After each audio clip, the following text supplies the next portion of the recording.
Bonjour à tous, ravi de vous retrouver pour Afrique Hebdo. Des écoliers et professeurs du Cameroun anglophone trouvent refuge à Mélon en zone francophone. Ils ont pu reprendre les cours mais doivent faire face aux défis du relogement et à un nouvel environnement linguistique. C'est le plus grand rassemblement de peuples nomades au Niger, la cure salée.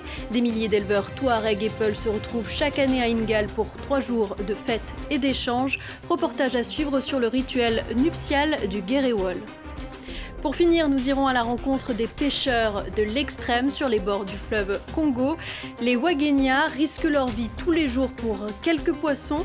Ils utilisent une technique ancestrale unique au monde. Depuis le début du conflit dans les régions anglophones du Cameroun, les écoles sont régulièrement prises pour cible. Les violences affectent plus de 600 000 enfants en âge d'être scolarisés. Après avoir dû fuir avec leurs parents et leurs enseignants, des milliers d'entre eux ont pu retrouver les bancs des salles de classe. Mais les difficultés ne manquent pas. Nos correspondants Marcel Amoko, Stéphanois et Luc Armelgo se sont rendus dans une école de Mélon. C'est jour de rentrée dans cette école primaire de Mélon, région du littoral au Cameroun. L'hymne national du Cameroun, chanté en français et en anglais par ces adolescents âgés de 4 à 13 ans. Ils sont tous des déplacés qui ont fui les régions anglophones du Cameroun, où sévit une guerre à huis clos sur fond de revendications sécessionnistes depuis octobre 2016. Parmi eux, Simplice, 11 ans, qui a trouvé refuge ici avec ses parents et ses 4 frères et sœurs. Encore traumatisé par les atrocités qu'il a vécues, il vient de passer 3 ans sans aller à l'école, des écoles ciblées par les séparatistes anglophones. Il y avait des coups de feu partout et des armes de toutes sortes là-bas. Tout ce qui se trouvait dans notre école a été complètement brûlé. Lorsqu'ils venaient dans nos villages pour combattre, ils dormaient dans nos écoles. Ici, il n'y a pas de guerre. Je suis heureux. Je voudrais devenir ingénieur quand je serai grand.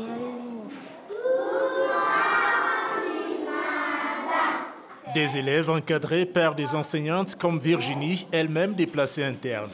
Exercer son métier lui permet d'oublier les affres de la guerre, même si le traumatisme reste présent.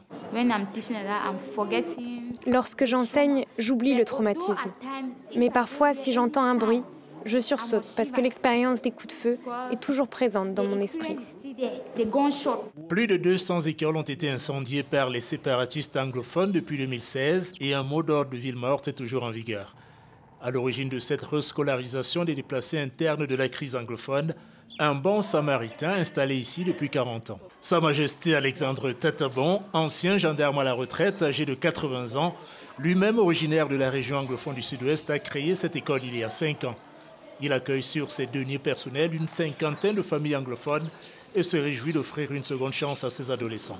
Je suis satisfait d'avoir rendu service à un peuple, à une nation. Ça ne donne rien, mais les enseignants, eux aussi, comme ils sont aussi des déplacés, ils font le sacrifice pour encadrer nos enfants. La guerre qui déchire les régions anglophones du nord-ouest et du sud-ouest du Cameroun a déjà fait près de 6 000 morts et plus d'1 million de réfugiés et de déplacés internes, en majorité des femmes et des enfants.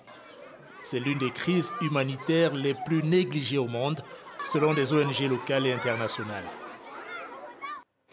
Exposition à différentes formes de pollution, mode de vie plus sédentarisé, régime alimentaire pas assez sain ou encore manque de dépistage. Le cancer fait de plus en plus de victimes en Afrique. Au Ghana, un laboratoire a décidé d'analyser comment la maladie évolue spécifiquement chez les populations du continent afin de fabriquer des traitements plus efficaces. Les précisions de Shirley Sidbon. Les chiffres ne sont pas bons. Le cancer progresse en Afrique et le taux de malades qui succombent est parmi les plus élevés dans le monde. Un laboratoire basé à Accra a décidé de se lancer dans un projet pharaonique. Il compte révolutionner la recherche sur le cancer en Afrique. Le labo Yemachi s'intéresse au cancer, notamment parce que personne d'autre ne le fait en Afrique. La plupart des chercheurs se consacrent aux maladies infectieuses et pourtant, notre continent est celui où le poids du cancer progresse le plus vite.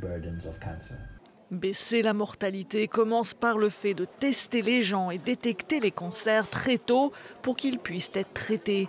Ces scientifiques ont une autre approche. Ils créent une base de données sur les cancers à travers l'Afrique pour en avoir une image très précise. Lorsque l'on regarde les études faites à travers le monde, une très petite partie des patients examinés sont africains.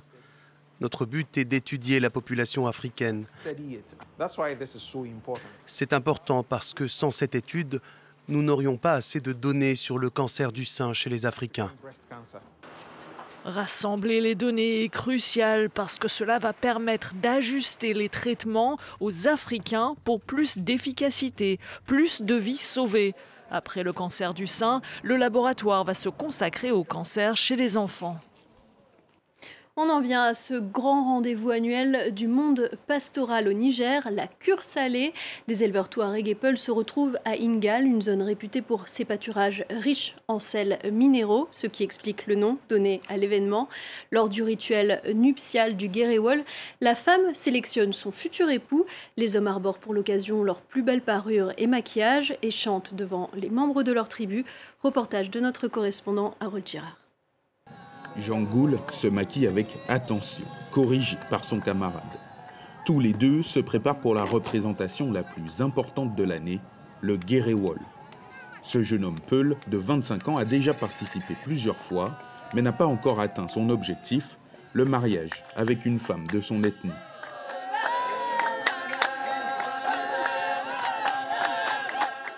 Ici, chacun essaie d'impressionner un public féminin qui observe discrètement. Et toi, tu es venu pour trouver un mari? Non, simplement pour la fête. Mais je préfère cette cure salée que celle des années précédentes.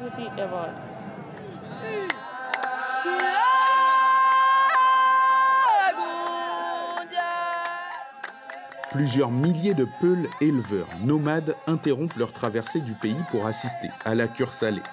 Pour l'instant, Jean Goul et ses amis font chou blanc. Vous êtes tous venus pour qu'une femme vous choisisse? Oui, et c'est comme ça qu'on peut y arriver. Certains de mes amis également se donnent à fond pour qu'une femme les choisisse.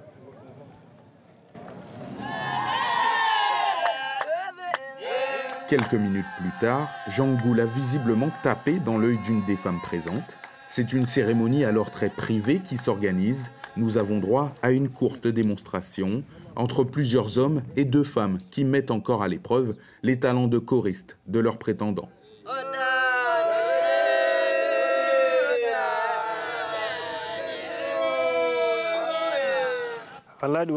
Je suis très heureux qu'on m'ait choisi. Si j'ai la chance d'être avec une femme, je lui serai dédié. Nous avons bien dansé et chanté. Nous avons vu des chameaux très bien décorés, mais aussi, il faut l'avouer, de très beaux jeunes hommes. Très pudiques, les Peuls que nous avons rencontrés refuseront de nous dire si le jeu de séduction entre les 2 jeunes a abouti. Chaque année, la cure salée est un lieu de rencontre pour plusieurs milliers de Peuls et de Touaregs.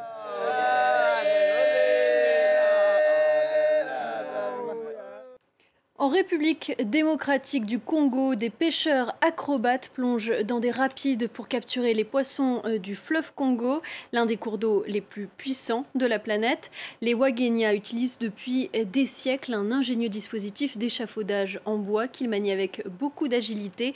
Et vous allez le voir, ce n'est pas toujours sans danger. Reportage de Nicolas Bertrand, Jean Barrère et Céline Marchand. Il s'étire sur des milliers de kilomètres. Le fleuve Congo est un des cours d'eau les plus puissants de la planète, un des plus dangereux aussi. Dans la région de Kisangani, le fleuve devient particulièrement nerveux. C'est là que travaillent les Wagenya. Ces hommes attrapent des poissons à l'aide de nasses, comme celle-ci, fabriquée à la main. Il faut serrer fort ces lianes pour que ça soit solide. Tous les jours, c'est le même numéro d'équilibristes qui se joue. Une équipe se hisse à main nue sur ces échafaudages en bois pour attacher les pièges. Les autres les installent dans l'eau. On met la nasse contre le courant, parce que si le poisson entre, il n'y a plus moyen de sortir. Ici, le fleuve bouillonne. le débit de l'eau est à son maximum. Les pêcheurs font les derniers réglages à l'intérieur des pièges, au-dessus des rapides. Il faut alors être très prudent. Le moindre faux pas peut coûter la vie. Oui, on peut tomber et se retrouver coincé dans la nasse. Et une fois que vous entrez là-bas, s'il n'y avait pas l'intervention, les pêcheurs pour soulever la nasse, vous êtes mort. Une fois installés, les nasses restent comme ça plusieurs heures, ballottées par les flots.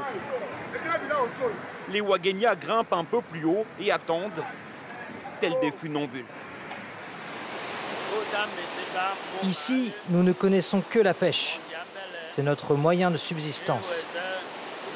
On ne cultive rien ici. La pêche, c'est le savoir-faire que nos ancêtres nous ont transmis. C'est tout ce qu'on sait faire. Plusieurs heures plus tard, c'est la collecte. Cette nasse est restée dans l'eau toute la journée. Tirez! Tirez très fort pour la sortir de l'eau. Aujourd'hui, la pêche n'est pas très bonne. Le niveau de l'eau est trop élevé. C'est la déception. Aujourd'hui, il n'y a pas de gros poissons. Il n'y a que du fretin, que des petits poissons. Certains jours, en revanche, les prises peuvent être impressionnantes. Des poissons de plusieurs kilos. Celui-ci mesure plus d'1 mètre. Juste à côté, sur les rives, vivent 10 000 personnes. Leur mode de vie n'a pas beaucoup changé depuis que leurs aïeux se sont installés ici, au 19e siècle. Pour le déjeuner, le poisson est préparé simplement, cuit à l'eau avec un peu de sel et accompagné de manioc. Ici, chez nous, il n'y a pas d'autre métier, rien que la pêche. On fait scolariser les enfants avec la pêche. On fait mariage avec la pêche. On fait tout avec la pêche. Les Ouaghénias ont réussi à dompter le fleuve Congo. Ils ont noué avec lui un lien unique. Les pêcheurs ont appris au fil des siècles à respecter cette rivière majestueuse qui leur apporte tout ce dont ils ont besoin. Et c'est ainsi que s'achève votre magazine. Merci à toutes et à tous d'avoir été avec nous.